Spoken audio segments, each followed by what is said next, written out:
Alors juste avant, entre le rappel des titres et maintenant, vous venez d'entendre la lecture des noms en direct du mémorial de la Shoah à Paris. Cette lecture qui va s'égrener, qui a commencé hier soir à 19h et des poussières et qui va s'égrener jusqu'à ce soir 19h, entre 19h et 19h30. Pour nous parler du mémorial de la Shoah qui est au cœur de ces commémorations, j'ai souhaité donner la parole cette année à ce qu'on pourrait appeler, entre guillemets, même si ça fait un peu cliché, la jeune génération. Alors, la jeune génération, ce sont deux personnes qui représentent. Je vais commencer par présenter Flavie Bitan. Merci beaucoup d'être avec nous ce matin. Bonjour. Alors, Flavie, vous êtes responsable du service communication du mémorial de la Shoah. Et vous êtes venue avec Léa Tayeb, qui est déjà... Bonjour Léa, intervenue sous d'autres casquettes à ce même micro. Léa est depuis quelques mois chargée de la communication digitale du mémorial pour avoir un regard vers la jeune génération. Alors, Flavie, j'aimerais que vous commenciez peut-être la journée très loin d'être terminée. Pour nos auditrices et nos auditeurs qui sont en banlieue parisienne ou à Paris, on peut encore se rendre directement au mémorial. Je rappelle, c'est entre métro Saint-Paul et Hôtel de Ville. L'adresse, on la connaît. 17 rue Geoffroy-Lanier. Voilà, 17 rue Geoffroy-Lanier. Il y a des événements encore tout l'après-midi. Effectivement, nous projetons à 14h le magnifique film de Frankie Wallach. Oui. Trop d'amour. Et qui appartient aussi, Frankie, à la toute jeune génération, c'est-à-dire moins de 30 ans. Et elle sera là avec sa grand-mère, Julia. Et ensuite, nous aurons la chance d'avoir Élise et Julia qui viendront interviewer en présence du public, bien sûr, Julia et Frankie Wallach. Voilà, sur ce film qu'elle a tissé autour de sa grand-mère. C'est l'occasion ou jamais. Fallait pas réserver, je pense. On peut venir directement. J'ai peur que ça soit un peu plein. Mais vous savez, au mémorial, moi, je dis que on peut toujours pousser la porte et on trouve toujours des solutions pour avoir sa place. Oui. Donc, voilà. Venez au mémorial, bien ça sera sûr, jamais de compté. toute façon, pour la lecture des noms. Alors ensuite, à 16h, Samuel Lejoyeux nous annonçait la lecture des noms par des étudiants de l'UEJF à partir de 16h. Voilà, donc on continue la lecture et puis il y a une autre rencontre également. Et puis pour terminer, en fait, à 19h avec le Kaddish, voilà, bien cette sûr. Cérémonie. Fin de la cérémonie traditionnelle. Alors, Flavie Bitan, qu'est-ce que ça représente de diriger un service communication? Sur quoi doit-on communiquer? Et après, on fera le lien avec Léa Tayeb. Alors effectivement, être responsable du service communication du mémorial de la Shoah, c'est une responsabilité parce qu'on ne communique pas n'importe comment. Voilà sur ce sujet-là, et tout en étant hyper attractif. Donc l'enjeu, si vous voulez, c'est effectivement de faire en sorte que le mémorial soit identifié comme un lieu de vie, comme un musée, comme un lieu où les gens se rencontrent, où les gens apprennent, où les gens peuvent transmettre. Et l'objectif aussi, c'est de conforter la place du mémorial dans le paysage, on va dire, muséal, en fait, traditionnel. Mais tout en confortant quand même cette image solennelle et digne qu'est le mémorial. Donc c'est un lieu d'éducation. C'est un lieu de transmission, c'est un lieu de vie, et c'est ça en fait dans notre communication qu'on essaye de transmettre. Donc on le fait à travers des campagnes de communication traditionnelles. On a une activité culturelle très très riche. Je dis toujours, vraiment, il se passe toujours quelque chose. Quand vous poussez la porte du 17 rue Geoffroy-Lanier, c'est un lieu de vie incroyable. Il se passe toujours quelque chose. De toute façon, il y a des expos permanentes, il y a l'expo permanente, temporaire, il y a l'expo temporaire, il y a des visites. Voilà. Pardon Léa. 4 en ce moment. 4 en ce moment, c'est énorme. Merci de le rappeler. Et puis on reçoit énormément de scolaires, on reçoit des professeurs qui viennent se former à l'enseignement de la Shoah et des génocides. Donc voilà, c'est un bouillonnement de vie. Et puis, depuis le Covid, ça a accéléré, on va dire que le confinement a accéléré notre stratégie digitale. tout était prêt dans les tiroirs, on était déjà présent sur les réseaux sociaux. Et depuis le Covid, on s'est dit, voilà, le musée est fermé, il faut absolument aller toucher ce public. Et ça nous a permis, grâce aux réseaux sociaux, mais on va en parler tout à l'heure avec Léa, de toucher ces jeunes générations. Et justement, les réseaux sociaux sont des vecteurs indispensables dans notre stratégie de communication pour aller toucher cette jeune génération. Et alors, pour toucher la jeune génération par les réseaux sociaux, il fallait une jeune femme qui connaisse le sujet, et c'est votre cas, Léa Tayeb, entre autres par l'histoire de votre famille, etc. Je crois que vous avez un peu baigné là-dedans, comme beaucoup dès l'enfance, même beaucoup. Et donc l'histoire, vous la connaissiez, et vous aviez à cœur, je crois, de mettre à la portée des autres jeunes cette histoire par les moyens actuels. Oui, et aussi j'ai la chance de rejoindre une institution comme le Mémorial de la Shoah qui justement repose sur des ressources qui sont hyper denses. Il y a à la fois un service archive, à la fois un service photothèque, un service vidéo qui enregistre depuis plusieurs dizaines d'années les témoignages, les derniers témoignages. Donc en fait, on a aussi une énorme manne d'informations, de ressources qu'on peut porter à la connaissance du grand public et des nouvelles générations à travers les réseaux sociaux en réadaptant les formats mais pas le fond.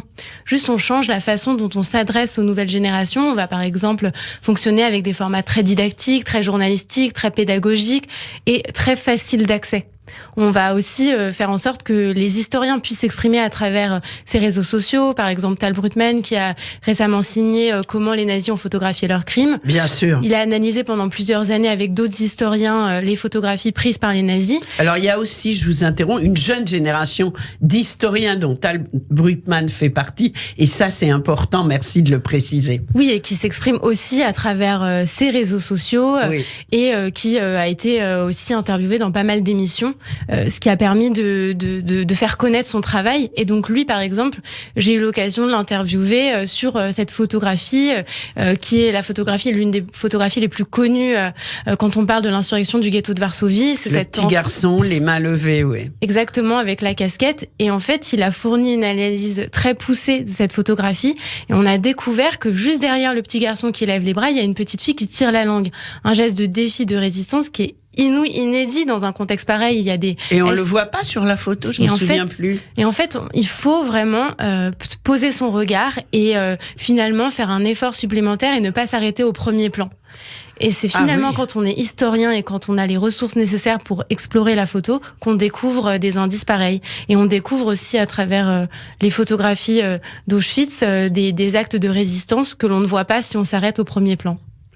Incroyable. Oui. Et c'est à travers justement ce genre de contenu très court, ce qu'on appelle un peu du snack content, c'est une porte d'entrée en fait pour ces jeunes générations, pour se dire voilà, déjà je sais quelque chose et j'ai peut-être envie d'aller plus loin et d'aller en présentiel au mémorial. Bien Donc sûr. Les réseaux sociaux sont vraiment complémentaires par rapport à notre communication traditionnelle. Alors de quel réseau s'agit-il, Léa ? Il s'agit de tous les réseaux sociaux aujourd'hui. Exemple, alors il y a Exemple, Instagram, TikTok aujourd'hui qu'on a récemment investi, mais et en fait TikTok donc c'est un réseau social de la vidéo. Souvent très critiqué pour des posts antisémites, etc. Donc là, c'était important justement de l'investir. Tout à fait, mais sur les réseaux sociaux, il y a tout comme dans la société. En fait, il y a à la fois des personnes qui vont essayer de transmettre cette histoire-là avec leurs outils, et à la fois des falsificateurs, des complotistes. Mais justement, on fait émerger une nouvelle parole, une parole qui n'existait pas, mais qui commence à émerger à travers aussi les petits-enfants des témoins qui publient des vidéos de leurs grands-parents, notamment Francky Valak. Il y a aussi aux États-Unis pas mal de petits-enfants qui publient, qui suivent en fait en direct la vie des témoins. Donc il y a énormément de contenus aujourd'hui qui sont mis à la disposition des nouvelles générations pour se souvenir, pour transmettre cette histoire-là, malgré la disparition des derniers témoins. Alors, cette disparition, elle est traumatisante pour tout le monde, mais par le biais des réseaux, la jeune génération reprend en main quand même le destin de la transmission, parce que comme ils étaient témoins, une majorité d'entre eux a témoigné, et il reste des traces du coup. Oui, et c'est ça, cette chance-là, c'est qu'en fait, finalement, la nouvelle génération peut se réapproprier les discours, la parole de leurs grands-parents, les récits de leurs grands-parents, leurs témoignages. Donc, étant donné que leurs mots ont parfois été figés, par exemple, dans un livre, ils peuvent transmettre finalement les mots de leurs grands-parents à travers de nouveaux formats, à travers des vidéos, en prenant justement juste leur iPhone et en filmant et en étant finalement acteurs de cette transmission-là. Et il y a un message que le Mémorial de la Shoah transmet souvent, c'est « Soyez passeurs de mémoire ». Oui, et c'est important ça, Flavie. On termine toujours nos messages. Voilà, maintenant que vous avez vu, écoutez ce message, vous êtes maintenant un passeur de mémoire. Et nous travaillons beaucoup avec les influenceurs. Alors dans influenceurs, je mets pas parce qu'il y a polémique. Alors qu'est-ce que vous appelez influenceur ? Influenceur, on va dire, c'est le journaliste un peu moderne, créateur de contenu. Voilà, je ne parle pas de ceux qui font de la publicité ou autre. Donc le terme est un peu galvaudé, donc il faut faire attention. Mais nous avons fait par exemple cette émission. En septembre dernier, pour la première fois, nous avons fait venir 2 influenceurs dans la crypte du mémorial pour une émission intitulée Vers une mémoire 2.0. Donc c'était Mamouze et Guillaume Play qui ont reçu un certain nombre d'influenceurs. Et la problématique, c'était maintenant que les témoins disparaissent, comment transmettre cette mémoire aux jeunes générations. Et nous avons donné un diplôme à ces influenceurs de passeurs de mémoire digitale. Alors attention, c'est pas un diplôme d'historien, c'est simplement maintenant, ils ont un rôle de mentor, ils ont une responsabilité auprès de ces jeunes générations, et plus on les forme, plus ils connaissent de choses, plus eux-mêmes vont pouvoir être ces messagers. Voilà. Et c'est vraiment si important. Alors vous êtes aujourd'hui donc sur un site il y a le site internet du mémorial. J'imagine que il y a le lien vers les réseaux. Il y a TikTok, il y a Instagram, il y a Facebook aussi, oui. Il y a Twitter. Bien sûr. En fait, on est sur l'ensemble et LinkedIn. Voilà. Ah oui, ça c'est important. Alors je vais vous dire, le seul réseau social où nous ne sommes pas là, c'est Snapchat. Voilà. Mais je pense qu'avec Léa, ça va arriver bientôt. Pourquoi pas, ou Twitch par exemple. Oui. Twitch, on réfléchit également à Twitch parce que c'est un formidable média également. Ouais. Et surtout, c'est une façon de communiquer en direct avec le public, en considérant que le public est assez intelligent pour saisir, pour saisir un peu les enjeux et la complexité du sujet. Bien sûr. Flavie Bitan, est-ce que vous avez appris des choses sur les réseaux grâce à Léa ? Bien sûr. En fait, on apprend tous les jours aussi. Ça évolue tellement vite. Oui, c'est sûr. Donc, il y a pas mal de fonctionnalités, etc. Donc, oui, il faut...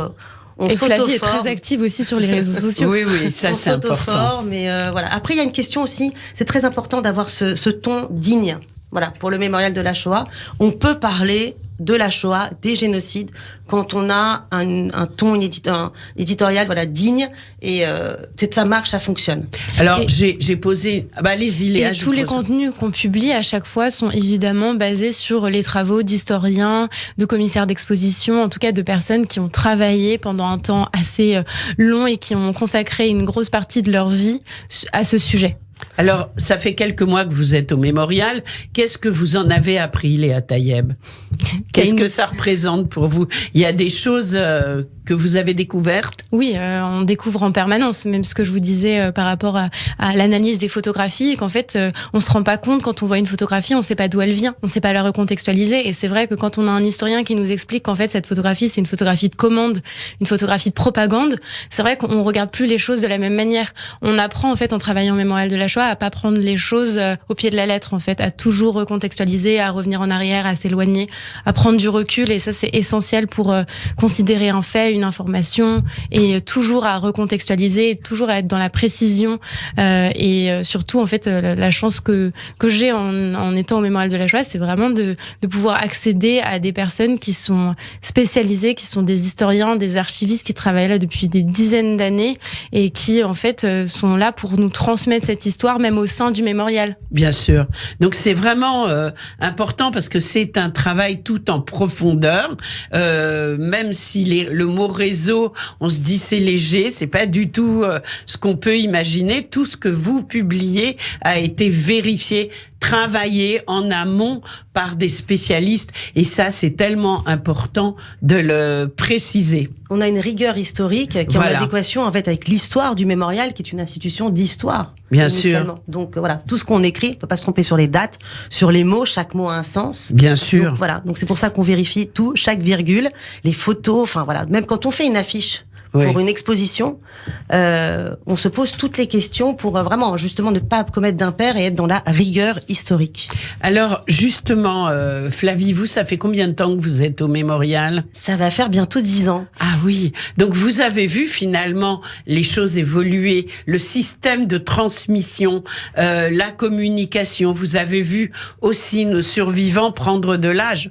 Exactement, et comme je disais tout à l'heure, le confinement a considérablement accéléré les choses. Nous étions prêts sur les réseaux sociaux, nous avions tout, mais le confinement a permis vraiment de mettre en valeur tout ce qu'on faisait. Et effectivement, toute notre stratégie de communication a évolué, puisque le digital avant avait, on va dire, 5% de notre activité, et maintenant on est pratiquement à 30 voire 40% de notre activité. Bien sûr.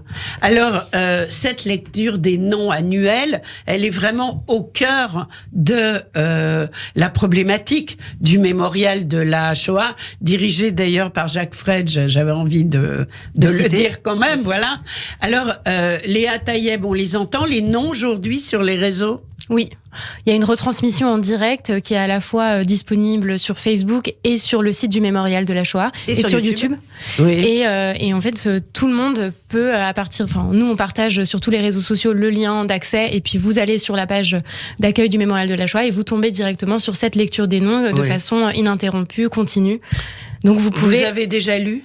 Non, j'ai pas encore lu. Et vous aimeriez ? Peut-être l'année prochaine, ça vous l'année touche ? prochaine. Oui, ça me touche. En tout cas, j'étais particulièrement touchée par la cérémonie d'ouverture et puis par cette lecture ininterrompue et par cette cérémonie qui porte les noms des personnes qui ne sont plus là pour s'exprimer. Bien sûr. Je crois qu'on peut dire une chose, c'est que quand on assiste à cette lecture des noms, on accepte de fermer son portable, de s'asseoir pendant une demi-heure et d'écouter cette litanie. C'est une forme de litanie. On n'en sort pas indemne. Qui est accompagnée aussi, très souvent, de photos. Alors ça, c'est incroyable. Moi, c'est pas les photos qui me touchent, c'est l'absence de photos. C'est-à-dire que hier soir, à un moment, ils ont donné le nom de toute une famille et là, pas une photo. Et quand on voit ça, on se dit, il n'y a pas eu de survivants, donc personne pour donner la photo. Et c'est presque cela, c'est l'absence de photos, je trouve. Enfin, je sais pas ce que vous en pensez, Flavie, qui, moi, m'a vraiment bouleversée hier. Mais c'est un travail au quotidien, en fait. On continue d'aller chercher encore ces photos. D'ailleurs, je précise que tous les mardis après-midi, systématiquement, chaque semaine, sans rendez-vous, à 15h30, vous avez la collecte du Mémorial de la Shoah. Donc, vous allez au Mémorial de la Shoah et puis vous pouvez remettre des photos, des documents, des objets. Et puis, le Mémorial va également en province. Donc là, je sais que les équipes de Lior Lalius Madja descendent, je ne sais plus dans quelle ville, je vais retrouver. Oui. Mais voilà, font le tour de France et vont à la recherche justement de ces photos. Donc peut-être, chère Lise, vous n'avez pas vu ces photos cette année, mais peut-être que dans quelques années, le nom de ce disparu sera accompagné de sa photo. En tous les cas, en l'état actuel des choses, il y a eu beaucoup de blancs qui prouvent quand même que c'est très compliqué de récupérer des photos. Et que l'historiographie avance aussi. Bien sûr.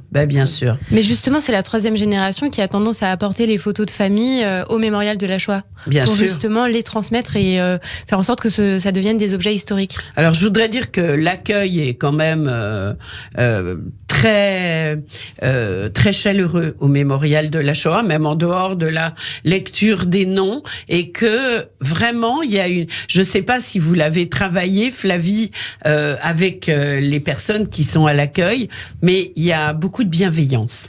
Mémorial, c'est un lieu ouvert à tous. Mais donc, oui, s'il n'y a pas de bienveillance au Mémorial, c'est pour ça que je vous disais tout à l'heure, vous me disiez c'est complet, mais c'est pas grave, venez quand même, on trouvera toujours une solution. Bien et sûr. Je voulais préciser aussi un point, c'est que depuis quelque temps, depuis le confinement encore, la majeure partie de nos rencontres, de nos témoignages sont retransmis en direct sur les réseaux sociaux. Mais oui. Donc vous êtes à l'étranger, vous êtes en province, vous pouvez suivre le témoignage. Et les faire suivre. Faites suivre. Partager. Exactement. Et vous me demandiez aussi ce que j'avais appris, découvert du Mémorial. C'est notamment le fait que c'est un endroit habité en permanence. Il y a toujours du monde et des publics très très différents, aussi bien des scolaires pendant la journée, des chercheurs le soir, des visiteurs qui viennent visiter pendant la nocturne le jeudi. C'est sans cesse en fait un public qui se renouvelle, qui se réinvente, et c'est hyper appréciable en fonction des expositions qui aussi concernent un public différent. Voilà, bien sûr. Voilà. Vous savez qu'un jour, c'est vous qui témoignerez dans 20-30 ans. Vous en avez conscience ? Oui, justement, j'ai envie de m'emparer en tout cas, de faire en sorte de recueillir la parole de mon grand-père que je n'ai toujours pas recueillie. Donc, il est temps. Il est temps. Voilà, il est temps. Tu es déjà une passeuse de mémoire. Déjà. Et voilà, et il est temps, et je pense que Flavie et le Mémorial vous aideront. Merci beaucoup d'avoir été là toutes les deux. Merci, je crois qu'il y a encore beaucoup d'événements. Moi, je vais reparler entre autres du Mémorial de la Shoah au moment de la fête de la musique, parce que vous disiez que c'était un lieu de vie, et depuis quelques années, le 21 juin, il y a des concerts Yiddish au klezmer au Mémorial de la Shoah. Ce n'est pas rien. C'est pas toujours bien accepté par nos anciens qui disent il y a le mur des noms. Mais finalement, ces gens qui ont disparu, ils auraient voulu aussi entendre de la musique juive.